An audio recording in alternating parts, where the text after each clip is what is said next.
আজকে আমি আপনাদের এমন একটি জেনারেটর মানিয়ে দেখাবো যেটা মাত্র 3.7 ভোল্ট একটি ব্যাটারি থেকে 200 থেকে 1000 ভোল্ট পর্যন্ত বিদ্যুৎ উৎপন্ন করতে পারবেন এন্ড সেটা দিয়ে আপনি একটা light and mobile charge easily করতে পারবেন। যেই মোটর থেকে বিদ্যুৎ উৎপন্ন হবে সেই মোটরের নাম হচ্ছে সিক্রোনাস মোটর, যেটি আমি একটি ওয়াল ফ্যান থেকে কালেক্ট করেছি।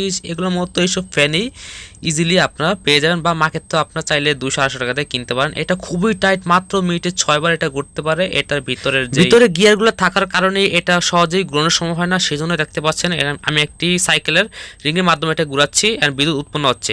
এখন আমরা এটা সহজ করার জন্য আমি এটা ভিতরে গিয়ারগুলো সবগুলো খুলে নেব। ঠিক এভাবে করে দেখতে পাচ্ছেন গিয়ারগুলো খুলেছি, দেখতে পাচ্ছেন ভিতরে 4 থেকে 5টি গিয়ার ইজিলি আপনারা পেয়ে যাবেন। আমি এক এক করে গিয়ারগুলো খুলে নেব, এগুলো খোলা একদমই ইজি, দেখতে পাচ্ছেন। ঠিক এভাবে করে আপনার গিয়ারগুলো খুলে নেবেন, তাহলে আমরা এটা একদমই ফ্রি হয়ে যাবে, ঘোরাতেও সহজ হবে। দেখতে পাচ্ছেন ভিতরের যেই একটা আপনার চুম্বকের মতো দেখতে পাচ্ছেন, এটা হচ্ছে মেইন আপনার কারিগর, এটার মাধ্যমে কিন্তু বিদ্যুৎ উৎপন্ন হয়। এটা ঘুরলেই আপনার চার সাইড দিয়ে কপারে যে তারগুলো থাকে ওইটার মাধ্যমে বিদ্যুৎটা কিন্তু বাইরে বের হয়ে আসে। আমি এখন এটাকে একটি কাঠ নিয়েছি, কাঠের মাধ্যমে গ্লু গানের মাধ্যমে সিক্রোনাস মোটরটাকে ঠিক এভাবে আটকে দিচ্ছি গ্লুয়ের মাধ্যমে। দেন আমরা এরকম একটি 3 ভোল্ট টু 12 ভোল্টের একটি মোটর নিয়েছি। এটা আপনারা চাইলে 3 ভোল্ট দিয়ে এন্ড 12 ভোল্ট দিয়ে চালাতে পারবেন ইজিলি। তারপর হচ্ছে একটি ড্রিল চকটা নিচ্ছি, এই মোটরটাকে উপরে আমরা ঠিক এভাবে লাগিয়ে দিলাম। মোটরটার সাথে আমরা ওই মোটরটা কাট করার জন্য এই ড্রিল চকটাকে ইউজ করব। এখন আমরা এটার সাথে ঠিক এটা এভাবে করে ইউজ করব, করার পর ভালোভাবে এটাকে টাইট দিয়ে আটকে দিব এন্ড এটার নিচেও আমি একটি কাঠ দিয়ে ভালোভাবে গ্লুগান দ্বারা খুব সুন্দরভাবে এটাকে আটকে দিব, নড়াচড়া যাতে করতে না পারে সেজন্য গ্লুগান দিয়ে খুব ভালোভাবে আটকে দিবেন। আটকানোর পর আমাদের এরকম একটি 18050 একটি লিথিয়াম ব্যাটারি হোল্ডার প্রয়োজন, এটাকে আমরা গ্লুগান দিয়ে আটকে দিলাম। তারপর এই সিক্রোনাস মোটরের দুটি তার আছে, এই দুটি তার আমরা কি করব, এই কাঠটার ভিতরে আমরা লাগিয়ে দিব, যেখান থেকে আমাদের বিদ্যুতের আউটপুট পাবো, যা পরবর্তীতে মোবাইল চার্জ করতে পারি বা আদার্স কাজের জন্য ইউজ করতে পারি।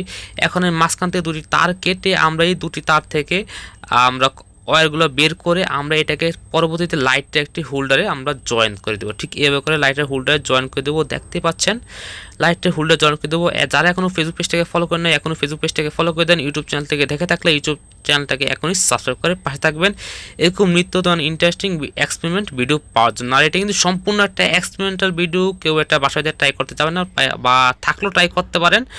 আর এটা আউটপুটে কখনই হাত দিবেন না। আমরা এই যে ব্যাটারি হোল্ডার থেকে দুটি তার আমরা মোটরের পজিটিভ অ্যান্ড নেগেটিভে লাগিয়ে দিলাম। আমি এখন ভোল্টেজটা চেক করার জন্য এরকম একটি ইউনিটি মাল্টিমিটার নিয়েছি, যেটা আউট অফ 600 ভোল্ট পর্যন্ত এটা আপনার ভোল্ট দিতে পারে, দেখাতে পারে। এখন আমি 3.7 ভোল্ট লিথিয়াম ব্যাটারি লাগিয়ে দিলাম, লাগানোর পরেই দেখতে পাচ্ছেন মোটরটা ঘুরতেছে এন্ড প্রায় 100 ভোল্টের উপরে বিদ্যুৎ উৎপন্ন হচ্ছে, প্রায় 200 ভোল্টের কাছাকাছি বিদ্যুৎ উৎপন্ন হচ্ছে। এখন আমি কি করব, এটা 6 ভোল্টে দেবো, যেহেতু আমরা লিথিয়াম ব্যাটারিটা আপনার 3.7 ভোল্টে, আর এটা এখন আমি একটি হচ্ছে যে বুস্টার মডেলের মাধ্যমে মোটরটাকে 6 ভোল্টে ইনপুট দিব। ইনপুট দেওয়ার পরে দেখতে পাচ্ছেন মোটরটা ঘুরতেছে। এখন আমি মাল্টিমিটার দিয়ে চেক করে দেখবো যে এটা কত ভোল্ট পর্যন্ত উঠতে পারে।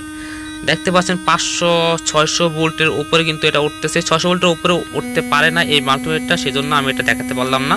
আর এটা প্রায় কিন্তু 1000 ভোল্টের কাছাকাছি কিন্তু বিদ্যুৎ উৎপন্ন করতে হবে। মোটর স্পিড যত বাড়াবো তত দেখবেন এটা ভোল্টেজ কিন্তু বাড়তেছে।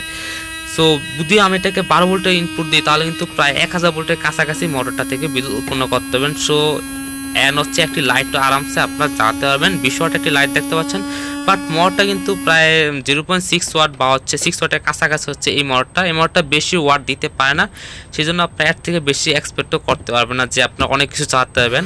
সিম্পলি আপনি হয়তো একটি মোবাইল চার্জ করতে পারবেন বা একটি এলইডি নর্মালি এলইডি চালাতে পারবেন। দেখতে পাচ্ছেন মাত্র 3.7 ভোল্ট থেকে 393 ভোল্ট বিদ্যুৎ উৎপন্ন হচ্ছে, মাত্র 3.7 ভোল্ট থেকে। যখনই আমি এই এলইডি লাইটটাকে বাল্বের হোল্ডার লাগাবো তখনই দেখবেন আমাদের মাল্টিমিটার থেকে ভোল্টেজটা কিন্তু কমতে শুরু করবে, কারণ এটা ভোল্টেজটা পাইতেছে তখন কিন্তু অটোমেটিকে ভোল্টেজটা কমতে শুরু করে। দেখতে পাচ্ছেন প্রায় 100 ভোল্টের কাছাকাছি এসে পড়েছে।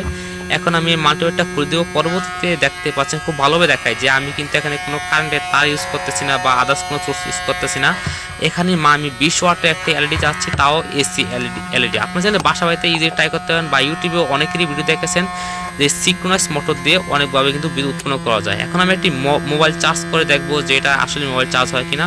অনেকেই এই জিনিসটা দেখাই নাই যে মোবাইল চার্জ করা যায় কিনা। সো আমি প্রথম সম্ভবত দেখাচ্ছি মোবাইল চার্জ করা যায়। দেখতে পাচ্ছেন খুব ভালোভাবে কিন্তু মোবাইল চার্জ করা যায়। অনেকক্ষণ চালিয়ে রাখলে মোবাইল কিন্তু আসলে চার্জ হয়। আর দেখতে পাচ্ছেন খুব ভালোই মোবাইলটা কিন্তু চার্জ হচ্ছে।